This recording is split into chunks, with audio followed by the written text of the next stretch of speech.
റഹ്ബാനിയത്ത് നബ്തദഉ എന്ന് പറയുന്നുണ്ട് ഖുർആൻ. റഹ്ബാനിയത്ത് നബ്തദഉ എന്നല്ല ഷാജി.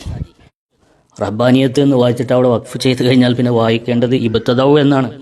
കൂട്ടി വായിക്കുന്ന സമയത്ത് അവിടെ ഒരു തൻവീന് വരും. അതുകൊണ്ടാണ് റഹ്ബാനിയത്ത് ഇബ്തദഉ എന്ന് വായിക്കുന്നത്. അപ്പോൾ ആരോ വായിക്കുന്നത് കേട്ടിട്ട് ഇയാൾ വായിക്കണം.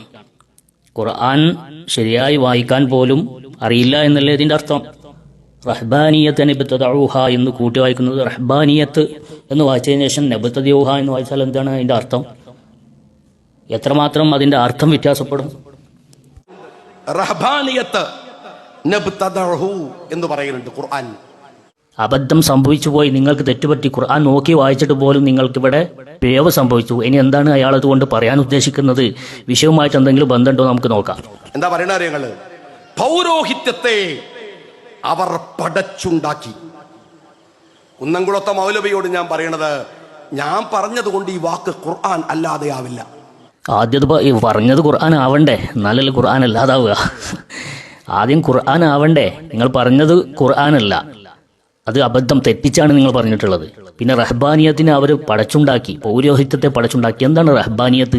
ഈ വിഷയവുമായിട്ട് റഹ്ബാനിയത്തിന് എന്തെങ്കിലും ബന്ധമുണ്ടോ? ഈസാ നബി അലൈഹി സ്വലാത്തു വസ്സലാമിൻ്റെ ജനത, ആ ഈസാ നബി അലൈഹി സ്വലാത്തു വസ്സലാം കൊണ്ടുവന്ന ദീനിന് പുറമെ അവരുണ്ടാക്കിയ റഹ്ബാനിയത്ത്. ആ റഹ്ബാനിയത്ത് എന്താണ്? ഹിയൽ ഇൻഫിറാദു ഫിൽ ജിബാലി, പർവ്വതങ്ങളിൽ പോയി തനിച്ചിരിക്കുക.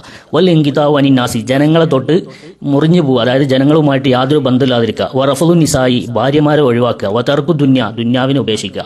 ഇങ്ങനെ സന്യാസം സ്വീകരിക്കുന്നതിനെ സംബന്ധിച്ച് ആണ് റഹ്ബാനിയത്ത് എന്ന് ഖുർആൻ പറഞ്ഞിട്ടുള്ളത്. അത് ദീനിന്റെ നിയമമാണ് എന്ന് അവർ കെട്ടിച്ചമച്ചുണ്ടാക്കിയതാണ്. ഇവിടെ ഈ വിഷയവുമായിട്ട് ഇതിന് എന്തെങ്കിലും ബന്ധമുണ്ടോ ഷാജി? അപ്പോൾ ഇത് തന്നെയാണ് നിങ്ങളോട് പറഞ്ഞത്. അറിയാത്ത കാര്യങ്ങൾ നിങ്ങൾ പറയരുത്, നിങ്ങൾ രാഷ്ട്രീയം പറഞ്ഞാൽ മതി. കാരണം രാഷ്ട്രീയം നിങ്ങൾക്ക് നന്നായിട്ട് അറിയാം. ഇപ്പോഴത്തെ രാഷ്ട്രീയം എന്തായാലും പറയാം. നിങ്ങൾ ഈ കേരളത്തിലെ രാഷ്ട്രീയ പശ്ചാത്തലം വെച്ച് ഈ രാഷ്ട്രീയം പറയാൻ നിങ്ങൾ എന്തുകൊണ്ടും യോഗ്യനാണ്. അതുകൊണ്ട് അത് പറഞ്ഞാൽ മതി. നിങ്ങൾ ദീന് പറയണ്ട എന്ന് പറഞ്ഞത് നിങ്ങൾ പഠിച്ചിട്ടില്ല, നിങ്ങൾക്ക് അബദ്ധം പറ്റുന്നുണ്ട് എന്നതുകൊണ്ടാണ് നിങ്ങളോടത് പറയേണ്ടത്.